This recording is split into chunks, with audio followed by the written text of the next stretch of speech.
Incredible team here, and all of these people standing behind me were inspired by the story of a little boy named Connor Mahalik. He was a little boy who didn't want to hug me because he gave choke-out hugs. He booed his favorite nurse when she came to give his chemo, and he always worried about his dad because his dad was Connor's best friend. Connor was a WWE fan who I met after one of our big events, the Royal Rumble. You could tell he was sick. He had a big scar that was running up the back of his neck and a lump on his head, but you would never know it from his personality. He told me about the t-shirt that he was wearing that was dragging on the ground because WWE superstar Sheamus, who's 6'5", had given it to him. Underneath that was his Daniel Bryan t-shirt, and underneath that was his Skylanders t-shirt because that was his favorite toy. And as I stood up from my aforementioned chokeout hug, Connor's dad told me that he didn't have long to live. And I didn't want to believe that. I kissed him goodbye on his soft little cheek, and when he looked back at me, I made an unspoken promise to fight for him and kids just like him. Kids shouldn't even know what cancer is, let alone have to face it, and this incredible team believes that too. This executive order makes kids with cancer the first focus of AI innovation across healthcare in America. If there is one thing in the world that could bring us together, please let it be our children. Because I can almost guarantee, if your child was diagnosed with cancer, you wouldn't care what party their doctor belonged to. You would just want the best. And President Trump is doing just that, enabling that every child with cancer gets the best care possible. And we couldn't be more grateful. Thank you, sir. Thank you, Great sir. job. Thank you very much. She's done that before, hasn't she? Great job. Bobby, please. Today, President Trump signed an executive order that makes an historic promise. We will harness America's innovation in artificial intelligence to find cures for pediatric cancer. We stand here today because of Stephanie McMahon-Levac never wavered in her 11-year commitment to give every child a future free of cancer. She proves how one person's courage can change what is possible. Cancer is now the leading cause of chronic disease-related death in children, and its incidence has risen by more than 40% since 1975. We cannot accept that. We must act with urgency. The MAHA strategy report released earlier this month directs HHS to focus on research that harnesses AI to uncover causes, identify risks early, and take action in childhood and young adulthood to prevent cancer. Now, this executive order directs the MAHA Commission, working with our nation's top science and technology leaders, to deploy AI to transform cancer care and research. We will accelerate progress in the Childhood Cancer Data Initiative that President Trump launched in 2019, and that means building stronger data systems, using AI to decode complex biology, designing better clinical trials that deliver faster, more effective treatment for kids. The order doubles federal investment in the Child Cancer Data Initiative with an additional $50 million just this year. NIH will expand research while the private sector and universities will bring their best tools to the table. Together, we will ensure that every innovation, every breakthrough goes to work for our children. The order guarantees that AI will be integrated into HHS interoperability networks. We will make electronic health records and claims data work for patients and researchers. We're already doing that, and always with parents in control of their child's health information. No family should have to fight cancer with outdated tools or without access to the very best science. For too long, families have fought childhood cancer while our systems lag behind. President Trump, thank you for your leadership in changing all that. This executive order is about action, unlocking cures, empowering families, and giving every child the chance to grow up healthy and strong. With American innovation and leadership, we can make our children healthy again. Bobby, do they know why there's quite an increase that's taken place over the last number of years? Do they know why that Do they have any idea why that's We are happening? doing that research, and Jay Bhattacharya can talk about that. We're doing that research now for the first time. We're focusing on that, in particular colon cancers and these cancers that never affected children before, and suddenly are epidemic in our children. And we're going to find the causes, their environmental causes. We're going to identify them and work to eliminate them. Thanks, Bobby. Jay, go ahead, please. Hello, thank you, everyone. Thank you, President Trump, for signing this historic executive order directing your administration to use advanced artificial intelligence technologies to cure childhood cancer. By signing this executive order, the administration is advancing the NIH Childhood Cancer Data Initiative's coordinated pediatric, adolescent, and young adult rare cancer, first launched under President Trump's direction in 2019. When I was a young medical student in the 1990s, I had the privilege of spending a month in a pediatric cancer ward treating children with cancer.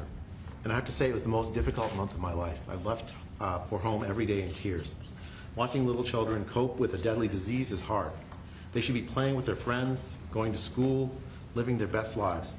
But instead, they bravely face cancer. These are the bravest kids I've ever met. I have tremendous admiration for the scientists who devote their lives to finding cures for kids with cancer, for the doctors and nurses who take care of them, and for their parents who suffer alongside them, care for them, and love them. This year, nearly 9,500 children will be diagnosed with cancer in the U.S. In the mid-1970s, the 5-year survival for cancer was 58%. Today, the cancer survival rate for children with cancer is 85%. This is because of the tremendous investments we've made in treating childhood cancer, in researching it. And it's worth celebrating this achievement. But I say that 85% is still too low. We need to be at 100. Whilst we still have a long way to go. The treatments these little kids undergo involve therapies like chemo, radiation, that put them through hell. Even with 85% will be cured, the therapies themselves can cause health problems as kids age into adulthood. Nearly 60% of cancer survivors experience severe life-threatening complications in adulthood because of these treatments. And so we need better treatments so that we can raise the survival rate and reduce the side effects. This initiative builds on the CCDI's mission to gather data from every child, adolescent, and young adult diagnosed with cancer, no matter where they receive care. It aims to develop a platform of tools to bring together clinical care, research tools like molecular characterization and genetic information, tools that will improve preventive measures, treatment, quality of life, survival for childhood cancer. By uniting families, clinicians, and researchers, by harnessing the power of AI, CCDI will accelerate diagnosis, inform treatment, and develop the next generation of life-saving therapies. This is not about collecting data alone. It's about giving families hope. Today, we commit to taking this work to the next level. With this executive order that President Trump is signing, we're building a future where every child's data contributes to faster diagnosis. Artificial intelligence helps us uncover faster, more precise treatments, improve quality of life, and better survival. And finally, let me extend my sincere congratulations and gratitude to President Trump for his leadership and vision in giving us this opportunity to make America healthy again, to rigorously push the boundaries of science and bring hope to millions of families. Thank you. Thank you very much, Jay. It's very nice. Appreciate it. Director Kratsios, please. Thank you, Mr. President, and thank you, Secretary Kennedy, for your leadership on this issue. I am thrilled that our MAHA strategy prioritizes utilizing AI in the fight against cancer, and that this executive order is putting a priority to this action. Thank you for your commitment, Mr. President, to the United States for maintaining its global leadership in artificial intelligence across models, data sets, applications, and to issue an AI action plan to do just that. Your foresight in the first term, leading you to establish the CCDI to gather, harness, and share data on childhood cancers, has positioned us today to leverage AI in a way we could never imagine before. With America's pioneering models, American researchers now have the best tools in the world to turn the CCDI data into the building blocks of life-changing breakthroughs. So I and my team at OSTP are thrilled to partner with our teams at HHS, at NIH, and with David to empower the development of gold standard applications for the pediatric cancer research and to play our very small part in trying to protect the health and happiness of America's children. Thank you, Mr. President. David, please. Thank you, sir. Well, first of all, I just want to thank Stephanie McMahon and all of us for helping put this all together here. You know, for years they played villains on TV, but they're actually very nice people in real life. But it's because of your passion that we're all here today, so thank you for that. And thank you, Mr. President, for your leadership on this. First of all, you did have the foresight to create this childhood cancer database way back in 2019, and that's what's going to power the AI. It's going to give us the data to find all the patterns in. The other thing you've done is you've made it your policy of this administration to support innovation, to support infrastructure, to support energy. And because of that, we have an AI boom going on right now. 3.8% growth rate in the last quarter in GDP, and a big part of that is because of the AI boom that you've unleashed. So thank you, sir, for doing that. And I think that we can see today that this AI boom is not just going to be about dollars and cents, but about saving lives as well. We're going to get some miraculous cures out of this. So thank you to everyone who's here today. Thank you very much. Good job. We just had a meeting, and Oz was at the meeting and really was a dominant factor along with Bobby. And maybe you could just say a couple of words about our past meeting where we're going to be lowering drug prices by 50, 100, 200, even 500%, even 1,000. We have 1,000% also. We have one coming up next week, a big one, 1,000% reduction in price. Do you want to give just a couple of words on that, Oz? It's a historic day. For the first time, we've had the magnitude of give from the pharmaceutical industry. One of their leading lights, Alfred Bula and his company Pfizer, agreed, something the president has been pushing on since his first term, and he's been calling me quite frequently on speed dial over this term to make sure that Secretary Kennedy and I would seriously engage industry. They have agreed to several important concessions. First, we will have most favored nation drug pricing in this country for everyone on Medicaid. So our most vulnerable populations will not be forced to pay 3 times or more, 5, 6, 7 times more for the exact same pills in the same bottles as it costs in other countries. That'll make it a lot easier for governors to manage their budgets, and shows again a distinct passion that the president has for helping people who are most vulnerable. We've also gotten all new drugs to be released in this country to be priced at most favored nation, which means by the end of the president's term, 95% of all pharmaceutical drugs in America will be at most favored nation pricing. Again, no more discrepancies between what folks in other countries can buy their drugs for and what's being purchased in this country. Pfizer also agreed, as will companies next week when they come to visit this same White House, to onshore drugs to bring their production back into America so American workers will benefit as well.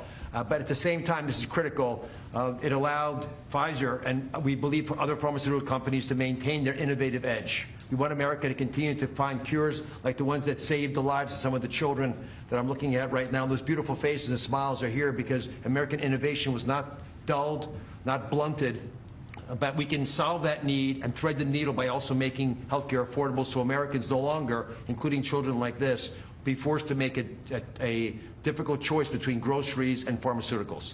And I must say, Mr. President, since this morning, if you just look at the stock market, there's been support of this decision made by the CEO of Pfizer. Their stock has benefited. So I think it's the right thing for the company, the right thing for the policies of this administration, which is a pretty cool place to work. But most importantly, it's the right thing for the American people. Thank you very much. And maybe we'll just finish it off with Linda, because she's been such an incredible cabinet member and done such a good job. Maybe you want to say something about your unbelievable daughter and son-in-law, because they've worked very hard on this. Well, thank you, Mr. President, for the opportunity to do that. I don't think that, any mother could be any more proud of all of the efforts that Stephanie's made in support also of Paul. Stephanie first talked about this 10 or 11 years ago after Lil Connor. And I remember one of the things that she said to me was, I really would like to somehow convene the people and the scientists who think outside of the box, because research is done in very standard terms. You do this, and yes, you have to do that. But she said, I really would like to tap into some of the most creative and inventive minds in the country to be able to look at research differently for pediatric cancer. And she did that. It took her about 10 years, and she kept tapping in and calling people, being pretty relentless about it, driven herself by a mother's heart. And I couldn't be any more proud of the work she's done. I'm happy to stand by and be a supportive mom and be very proud of her today. Thanks. Good job you're doing. Thank you very much, Linda. Okay, any questions, please? Mr. President, as we inch closer to a government shutdown this morning, you said you might do a lot of layoffs. If DOGE is already reducing the federal workforce, why is it necessary to link more federal jobs cut to a shutdown? Well, the Democrats want to shut it down, so when you shut it down, you have to do layoffs. So we'd be laying off a lot of people that are going to be very affected, and the Democrats, they're going to be Democrats. As you know, this country, no country can afford to pay for illegal immigration, health care for everybody that comes into the country, and that's what they're insisting. And obviously I have an obligation to not accept that. That would affect everybody. You know, when I see what we're doing with AI and all the plants that are opening up in the country, $17 trillion is coming. And if you compare that to Biden, Biden had, in 4 years, less than $1 trillion. We have 17 trillion, more than that. I think it's going to be much more than that, David, by the end of this year. I think it's going to be far over that. It's a record. It's already a record in 8 months. It's a record by a lot. And so we're doing well as a country, so the last thing we want to do is shut it down. But a lot of good can come down from shutdowns. We can get rid of a lot of things that we didn't want, and they'd be Democrat things, but they want open borders. They want men playing in women's sports. They want transgender for everybody. They never stop. They don't learn. We won an election in a landslide. They just don't learn.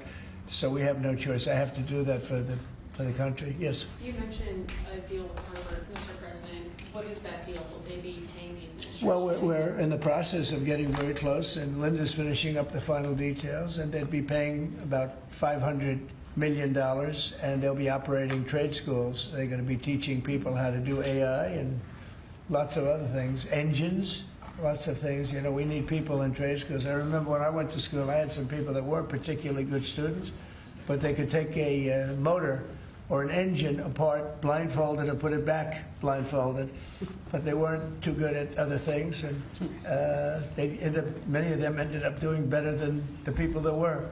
So trade schools are very important, and we've lost trade schools. We used to have a lot of trade schools in this country. We don't have them anymore. We have tremendous plants opening, and we want to have people at top level for those plants, whether it's AI or whether it's automotive plants. You know, we have many automobile companies open their plants in the United States. They're all coming back for two reasons: tariffs, and I think they liked November 5th. You know, they liked the person that was chosen, and they're moving in from Canada, they're moving in from Mexico, they're coming in from all over the world. China is coming. They're all coming, and that way they avoid paying tariffs. So, you know, they're coming for that reason. So by opening up trade school, because we're going to need employees, we're going to need people with skill. And I think I can say, Linda, you feel the same way. By opening up trade school, this would be a giant trade school, series of trade schools. It would be run by Harvard. Now, this is something that we're close to finalizing. We haven't done it yet. But they put up $500 million. Interest and everything else would go to that account, meaning go to the trade school. And, you know, it's a big investment in trade school, done by very smart people. And then their sins are forgiven. So we have a good chance of getting that close. Yeah, please. President Trump, thank you. I've been looking at this chart that you showed us earlier, so it's left over lost earlier. U.S. prices for brand drugs were 422% higher than compared to countries. You know, I'm young, maybe I'm inexperienced, but I think a lot of Americans are wondering, how did we even get here being one of the biggest buyers? You got here by incompetent people sitting behind this desk. You had a lot of incompetent people. I did it, as you know, I started it in you know, my first term. We rebuilt the military. We got the largest tax cuts in history. We did all these things, and we had the best economy in the history of our country during my first term. And by the way, this is blowing it away based on what we're seeing. But we got it by having people allow that to happen. And as you know, I started the process, but then when COVID came, we focused on COVID, not on this. And I said, if I ever go back and do it again, I'm going to make this a primary thing, because other countries are paying a fraction of what we pay for the same exact drug, same exact pharmaceutical, everything. And I said, no, it's not right. And the drug companies actually came along. You know, don't forget, they make 30, 40, 50 million a year, these people. They're very smart. And they had a lot of people convinced that, you know, that's the way it has to be. They talked about research and development. We had to pay. I said, well, why isn't Germany paying? Why aren't other countries paying?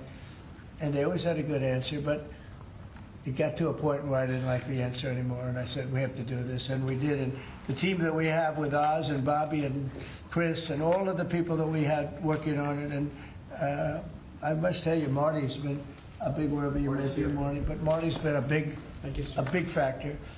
We have a great team. There's never been a medical team like this, and I said, let's go do it. And then I did, as I said, I would bug them every single day, every week, because I said, we have to have, I mean, why should we be paying 10 times what another country is paying? And that was just an excuse, you know, research and development. We do research and development. So now we're going to be paying whatever the lowest price is, we're going to be paying that price. So it's a great thing. But there won't be anything that can have the impact on Medicare, Medicaid, Social Security, anything where you need pharmaceuticals, medicines. The numbers are going to come way down. Even Obamacare, which is terrible, it's not been good, as you know. It's a weak form of health care. But it'll be better because the medicine's going to come in at a very low price. Yes, please. Yes, Mr. President. It seems like every time you assemble your MAHA team and your cabinet members behind here in regards to health issues, it just keeps getting powerful. And I look at these young kids there and the weight that is on the world right now that you can lift by what you're doing. I've often said Trump could cure cancer and people would still criticize him. That's true. It's true. What is your message to America that this potentially could bring us all together, get us on the same page and have unity? And I'd like to see if some of the kids or the parents have what it means to you to see President Trump get involved with this. Well, we've made tremendous strides in cancer research, far more than anyone has done. And we have the greatest minds, the greatest people working on it. And childhood, you know, they call it childhood cancer. It's a very specific thing. And we really made a lot of progress. I think something that's going to allow us to make a lot of progress is the money we're saving on pharmaceuticals. We'll be saving 500, 600, 1,000%. Nobody's ever heard of that. I told the story, you were here before, that when I was in the previous administration, my first term, I was so proud of myself because I'm the first president in 28 years that cut drug prices from beginning to end. So they went down. I think it was 1/8% or 1/4%, and I was so proud of that. I thought that was great. Now I'm cutting them 500%.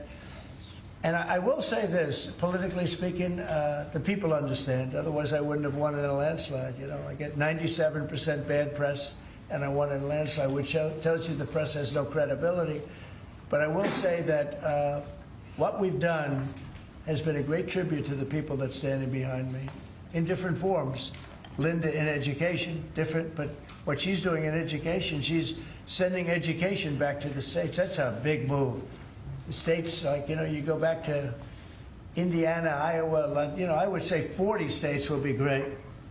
45 will be, you know, the 5% of them will be pretty good, but, and then you're going to have a Gavin Newsom and some other people that aren't going to do a good job, but, you know, we'll help them out. I want to help them out. And we're going to have safe cities again. We're going to be very safe. We're going to be going to Chicago pretty soon because a friend of mine, a great guy, the head of the Union Pacific, he said, sir, you have to save Chicago. It's going bad. It's going bad fast, and it's a great city. He's right. It's a great city. I know it very well. And we have to save Chicago. So we're going to Memphis, Tennessee right now.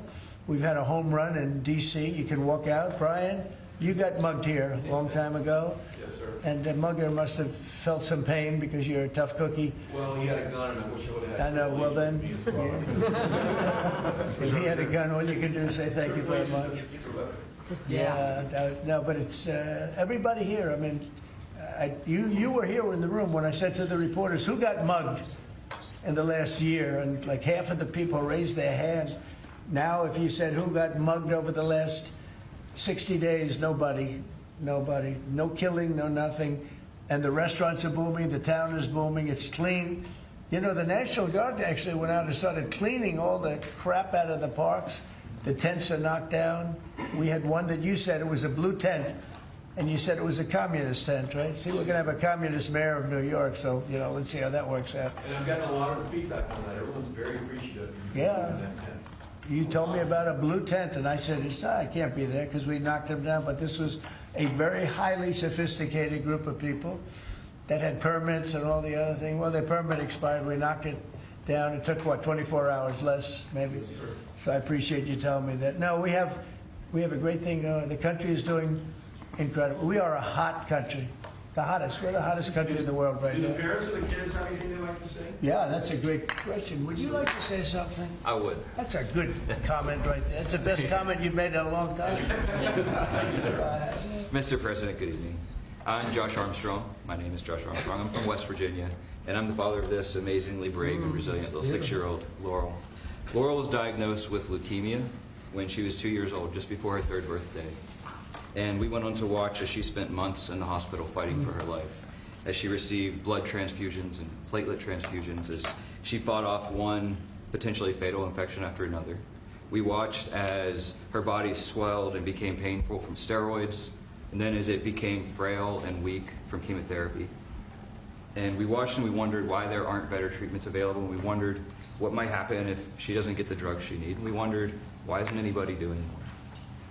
And on behalf of myself and all the parents that have watched and wondered, we'd like to say that what you're doing today gives parents like me and children like Laurel the one thing that we most desperately need, and that's hope.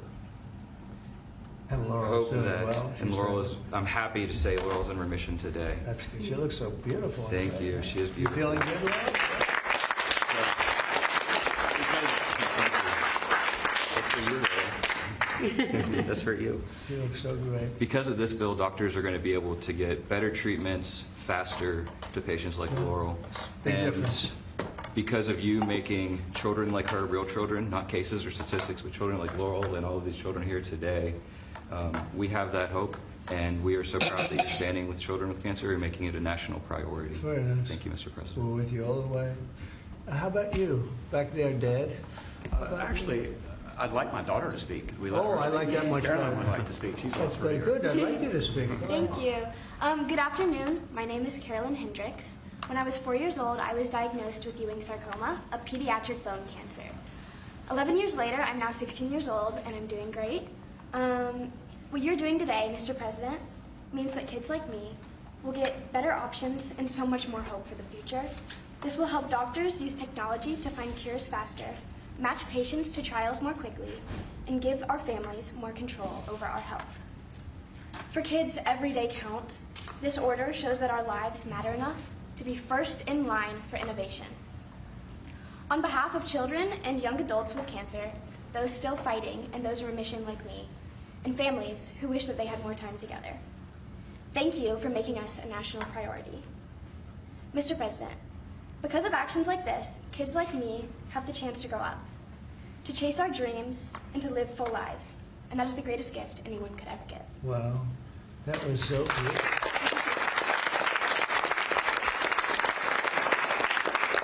Your father could not have done that like you. You did us a big service, Father. Yes, sir. That's great. Where did you learn how to speak like that? I've done lots of speeches for childhood cancer over the last few years, and I'm also in a theater program, so that That's helps a great. lot. Well, good. That's a great job. Would anybody like to say something? Would anybody? Would you like to say something, honey? Yes.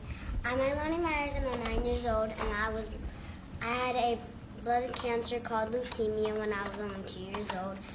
I had to get treated at 7 different hospitals across this country, and I had to have 2 bone marrow transplants, one for my dad and one for my mom. And I had to spend many days and the nights in the hospital getting pokies and yucky medicine. And me and my parents were very worried, and I had to go through those 7 different hospitals to find the best treatment that can make me better. And thank you, Mr. President, for making everything happen today.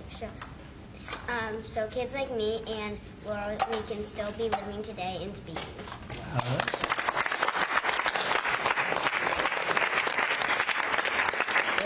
Doing better than any of us have done. We're doing lousy. We're not doing so well today. They're doing so good. That was fantastic. Thank you. And you feeling good now? Yes. Are you all better? You're pretty close, right? Yeah.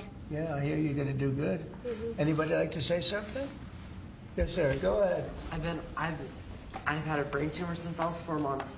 Now I'm off all medicines. I'm a cancer Wow. survivor. I've had a brain tumor since I was 4 months, and I'm doing great. I'm 15 now, and I'm going to 10th And you're going to grade. be a football player, offensive lineman.